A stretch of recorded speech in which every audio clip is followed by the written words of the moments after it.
हरिः ओम् अचिन्त्याव्यक्तरूपाय निर्गुणाय गुणात्मने समस्तजगदाधारो मूर्तये ब्रह्मणे नमः।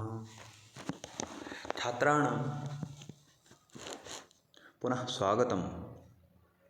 अद्य वयं मुद्राणां परिभाषा इति विषयम् अधिकृत्य लीलावत्यां तेषां परिभाषा वयं पठामः। इदानीं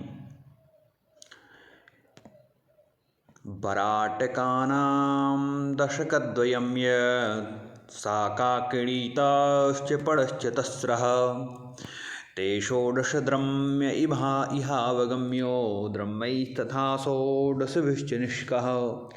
पुनः बराटकानां दशकद्वयं यत् साकाकिणीताश्च पणश्च तस्रः ते षोडशद्रम्य इहावगम्यो द्रम्यैस्तथा षोडशभिश्च निष्कः। अत्र बराटकानां दशकद्वयं यत् तत्र बराटकानां दशकद्वयम् इत्युक्ते दश इत्युक्ते 20। तत्र 20 बराटकाः 20 बराटकानां यत् मुद्रा भवति एकत्रीकृत्य तस्य संज्ञा भवति काङ्कणी। बराटका इत्युक्ते हिन्दीभाषायां भवति कौडी। चित्रेण अपि द्रष्टुं शक्यन्ते यत् बराटकाः अत्र एतद् बराटकाः अत्र अपि बराटका तत्र ताश्च बराटकानां 20 बराटकाः इत्युक्ते काङ्कणीसंज्ञा। अनन्तरं भवति किं ताश्च काङ्कणी ताश्च पणश्च तस्रा ताश्च चतस्रा काङ्कण्यः पणः तत्र पणः एका मुद्रा भवति। कुत्र प्राचीनकाले तत्र पण तस्य नाम आसीत् कार्षापणः इत्यपि संज्ञा प्राचीनकाले आसीत्।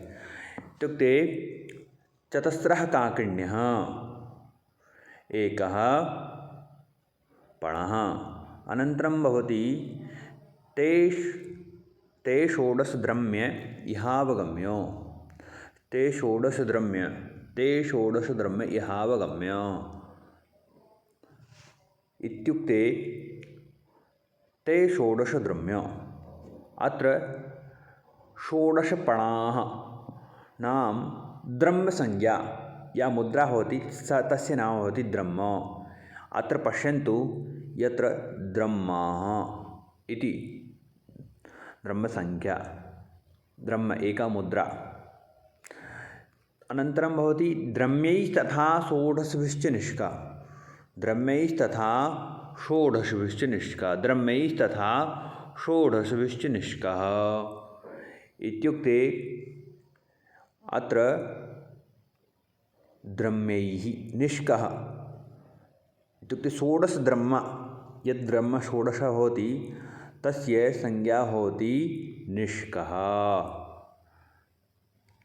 इत्यपि प्राचीनगुप्तकाले अस्य नाम इतिहासे मिलति। इत्या प्राचीनमुद्रा भवति। अवगतं? तर्हि पुनः पश्यन्तु अत्र बराटकानां दशकद्वयं यत् साकाकणीताश्च पडश्च तस्रः ते षोडशद्रम्य इहावगम्यो द्रम्यैस्तथा षोडशभिश्च निष्कः। अग्रे भवति गुरुत्वमानम् इत्युक्ते गुरुत्व इत्युक्ते जो भारी वस्तुएं हैं उनका निर्धारण कैसे होता था। तर्हि अत्र भवति तुल्यायवाभ्यां कथितात्रगुञ्जा बल्लस्त्रिगुञ्जो धरणं च तेष्टौ गद्याणकस्तद्वयमिन्द्रतुल्यैर्बल्लैस्तथैको धटकः प्रदिष्टः। दशार्धकुञ्जं प्रवदन्ति माशं माशाः वै षोडशभिश्च कर्षं कर्षैश्चतुर्भिश्च फलं तुलाज्ञाः कर्षं सुवर्णशुवर्णसंज्ञं पुनः तुल्यायवाभ्यां कथितात्र कुञ्जा वल्लस्त्रिकुञ्जो धरणं च तेष्टौ गद्याणकस्तद्वयमिन्द्रतुल्यैर्वल्लैस्तथैको धटकः प्रदिष्टः दशार्धकुञ्जं प्रवदन्ति माशं माशा वैः षोडशभिश्च कर्षं कर्षैश्चतुर्भिश्च फलं तुलाज्ञाः कर्षं सुवर्णस्य सुवर्णसंज्ञम् अत्रापि वर्तते यत् अत्र यवाभ्याम् इत्युक्ते द्विवचनप्रयोगः। यवः इत्युक्ते जानाति भवन्तः? यवः इत्युक्ते हिन्दीभाषायां जौ। यवाभ्याम् अत्र तुल्या यवाभ्यां कथितात्र गुञ्जा तत्र तुल्या यवाभ्यां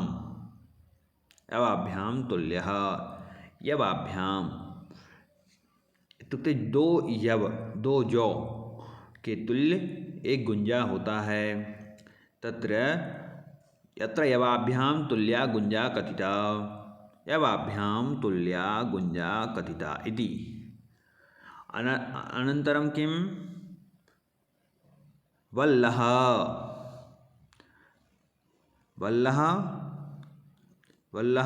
किं त्रिगुंजा इत्युक्ते अत्र यवसंख्या कति भविष्यति? गुञ्जत्रय। तर्हि गुञ्जत्रये इत्युक्ते षट् यवाः वल्लसंज्ञा। अनन्तरं भवति धरणं च तेष्टौ। ते इत्युक्ते ते अष्टवल्लाः धरणसंज्ञा भवति। अनन्तरं किम्? अनन्तरं कथ्यते गद्याणकस्तद्वयमिन्द्रतुल्यै। गद्याणकः तद्वयम् इत्युक्ते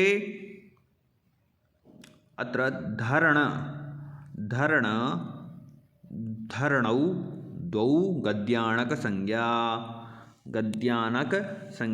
द्वौ धरणौ। अनन्तरम् अग्रे कः? इन्द्रतुल्यै वल्लैः एका धटकः। इन्द्रतुल्यैः तर्हि अत्र इन्द्रसंख्या 14 इन्द्राः भवन्ति। यथा 14 एकस्मिन् कल्पे इन्द्राणां कति संख्या भवति? 14 इत्यनेन इन्द्रशब्देन 14 संख्या ज्योतिषे गृह्यते। एतदर्थं यहाँ पर इंद्र एक महाकल्प में 14 इंद्र होते हैं, तो इंद्र शब्द से यहाँ 14 का संख्या का ग्रहण किया है। जैसे यहाँ पर कहा है गद्याणकस्तद्वयमिन्द्रतुल्यैः वल्लैस्तथैको धटकः प्रतिष्ठा इति। अनन्तरम् अत्र गुरुत्वमानस्य चित्रेण परिभाषा। अत्र वल्लः त्रिगुंजे गुंजः इत्युक्ते यव, 2 यव का समूह, तो उसके 3 समूह, यहाँ पर ऐसा अर्थ लेना होगा। ततः अष्टौ वल्लाः इत्युक्ते 8 वल्लाः। अत्र कति यवाः भविष्यन्ति?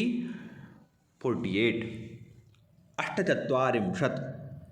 तद्वत् 8 वल्लाः इत्युक्ते धरणं संज्ञा, और धरणद्वयम् इत्युक्ते 48 के 2 गुणे इत्युक्ते 96 यवाः इत्युक्ते 96 यवाः गद्याणकसंज्ञा भवति। अनन्तरम् इन्द्रतुल्यै वल्लैः यवाः इति संज्ञा।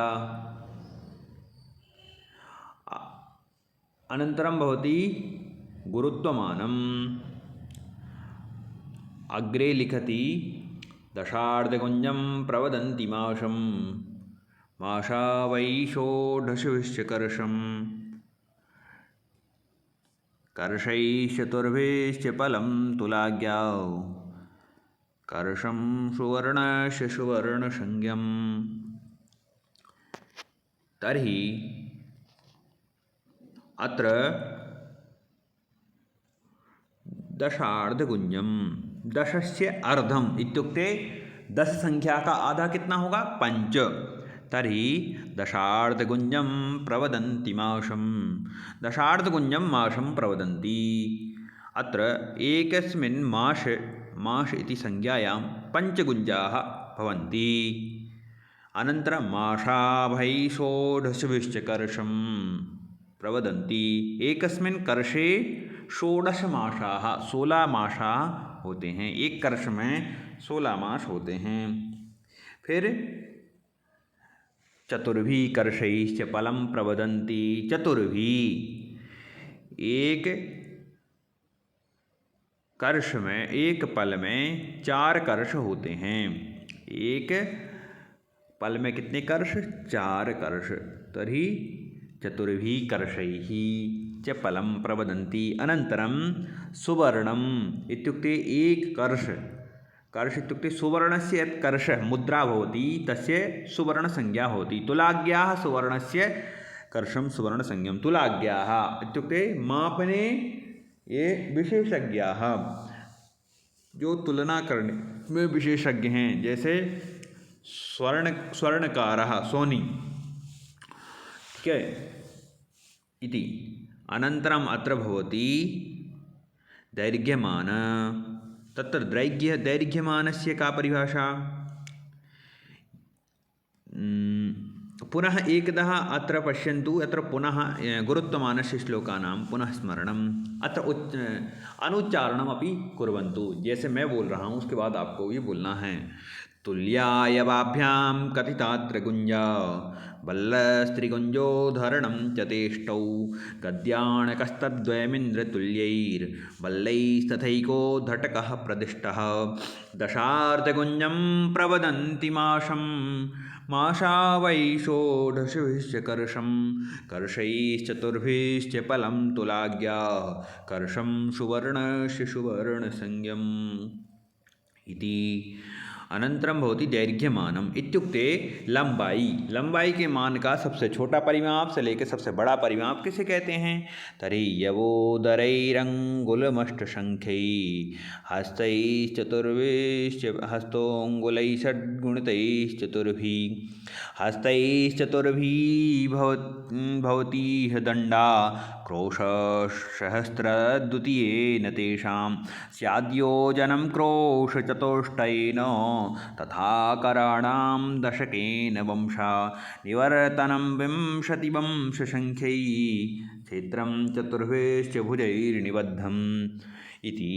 पुनः यवोदरैरङ्गुलमष्टसङ्ख्यैर्हस्तोऽङ्गुलैषड्गुणितैश्चतुर्भिः हस्तैश्चतुर्भिर्भवतीह दण्डः क्रोशः सहस्रद्वितीयेन तेषां स्याद्योजनं क्रोशचतुष्टयेन तथा कराणां दशकेन वंशः निवर्तनं विंशतिवंशसङ्ख्यैः क्षेत्रं चतुर्भिश्च भुजैर्निबद्धम्। अत्र किं भवति? यवस्य अग्रयोर्मध्यभागः उदरम् इति। अनन्तरं किं? यवस्य इत्युक्ते जो जौ होते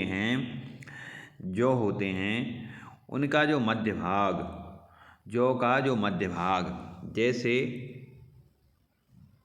ये यव हैं, इसका जो मध्य भाग है, तर्हि अस्य मध्यभागस्य या संज्ञा यवस्य अग्रयोर, यवस्य यव के जो अग्रभाग से लेकर के मध्य भाग जो होता है उसे कहते हैं उदर। तो यवस्य अग्रयोर मध्य भागः उदरम यवोदरै तैः अष्टसंख्याकैः अष्ट यवोदरै, अर्थात इस तरह 8 यवों का जो समूह, 8 यवों को एक साथ रख दिया जाए, एक साथ रख दिया जाए इत्युक्ते किस तरह, यहाँ पर यव को इस तरह 1 यव 2 यव 3 यव 4 5 6 7 8, ये क्या हो जाएगा, यवस्य अग्रयोर मध्य भाग उदरम तई अष्टसंख्याकै संलग्नैः अंगुलम, एक अंगुल का परिमाण हो जाएगा। तो एक अंगुल इत्युक्ते मध्यमा अंगुली जो है तर्जनी, हमारे हाथ में जो 5 उंगलियां होती हैं उनमें जो अंगुष्ठ, तर्जनी, मध्यमा, अनामिका और कनिष्ठ, तो उसमें जो मध्य अंगुली का जो बीच का भाग है उसे हम एक अंगुल मानेंगे। तो वह अंगुल भाग, एक मध्यम पुरुष की मध्यमा अंगुली का मध्य भाग क्या कहलाएगा, एक अंगुल। षड्गुणितैः षड्वारम आवर्तितैः चतुर्विंशति संख्याकै अंगुलै हस्ता, और वो षड्गुणितैः उस अंगुल को 6 से, जो अंगुल परिमाण हमको मिला क्या, अष्ट संख्या यवोदर, यवों की, यव उदर की जो 8 संख्या है उसका 6 गुणित, उसको 6 से गुणा कर दो तो चतुर्विंशति संख्या कई ही संख्या कई ही अंगुलै हस्तः, एक हस्त का प्रमाण होगा। जैसे यहाँ पर देखिए हस्त का प्रमाण, षड्गुणितैः षड्वारम आवर्तितैः चतुर्विंशति संख्या के अंगुलै हस्तः, तो ये हो जाएगा आपका हस्त। किस तरह, चतुर्विंशति संख्या का ही, यहाँ से हम गिनेंगे मध्यमांगुली से और यहाँ पर्यंत, ये हो जाएंगे। इस तरह हम जब गिनने पर हमें क्या मिलेगा, षड्वारम षड्गुणितैः आवर्तितैः चतुर्विंशति संख्या का अंगुलै, एक हस्त का प्रमाण हो गया। और 4 हाथ का हस्त क्या लिखा है, हस्तैः चतुर्भिः दंडः, हस्तैः चतुर्भिः दंडः होती। और यहाँ पर जो बहुत सारे जो दंड रखे हैं उनमें से एक दंड का परिमाण कितना होगा, तो हस्तैः चतुर्भिः दंडः भवति इति। इत्यनेन आगे क्या है, जब हस्तैः चतुर्भिः दंडः भवति इति अत्र दंडः, अनन्तरं किं भवति अत्र क्रोशः। क्रोशः इत्युक्ते द्विसहस्रदंडा, इत्युक्ते तेषां सहस्रद्वितीयेन, सहस्र तथा द्वितीयेन इत्युक्ते 2000 दंड, 4 हाथ का एक दंड और 2000 दंड का एक क्रोश। अब क्रोश का परिमाण हम कैसे निकालेंगे, जब जैसे गाय जिस तरह रंभाती है, गौः उच्चारणम तदेव क्रोश संज्ञा इत्युक्ते गौ क्रोशः आक्रोशः, जैसे बोलते हैं ना आक्रोश, आक्रोश का अर्थ क्या होता है, बहुत तेजी से चिल्लाना। तो गाय का गौभ्यः गौः आक्रोशः इति क्रोश संज्ञा। तो 2000, वह कितनी ध्वनि जाएगी, 2000 दंड पर्यंत। तर्हि क्रोश चतुष्टयेन योजनं स्यात्, और 4 क्रोश चतुष्टय क्रोशाः अत्र योजन संख्या शतयोजन विस्तीर्णम। रामायण में एक जगह आता है शतयोजन विस्तीर्णम किम सिंधु, समुद्र की चौड़ाई कितनी थी रामेश्वरम से लंका पर्यंत, शतयोजन। उसी तरह वहाँ योजन की चर्चा है, तो उसको हनुमान जी ने लांघ करके पार किया था। तो अत्र चतुष्टय क्रोशाः योजन संज्ञा, तो तथा कराणाम दशकेन वंशः। अब 10 हाथ का एक वंश होता है, एक वंश, एक बाँस, ठीक है, कराणाम 10 हाथ का एक बाँस इति संज्ञा। फिर पुनः निबद्धम आवृत्तम क्षेत्रम भूमिस्थान चतुरस्रम इत्यर्थः। तो यहाँ पर निवर्तनम इत्युक्ते क्षेत्रम, तो 4 वंश के द्वारा चतुर्भिः वंशैः एकः क्षेत्रम, तो एक चतुर्भिः निबद्धम इत्युक्ते निबद्ध एक क्षेत्र हो गया इति किम संज्ञा, क्षेत्र संज्ञा। पुनः देखिए चतुर्भिः वंशैः क्षेत्र संज्ञा इति। पुनः किं भवति अत्र इत्यनेन अत्र अवधार्यते। पुनः अत्र श्लोकानां पुनः स्मरणं पुनः उच्चारणं। यवोदरैरङ्गुलमष्टसङ्ख्यै हस्तोऽङ्गुलैः षड्गुणितैश्चतुर्भिः हस्तैश्चतुर्भिर्भवति दण्डा क्रोशासहस्रद्वितीयेन तेषां स्याद्योजनं क्रोशचतुष्टयेन तथा कराणां दशकेन वंशः निवर्तनं विंशतिवंशसङ्ख्यै क्षेत्रं चतुर्भिश्च भुजैर्निबद्धम्।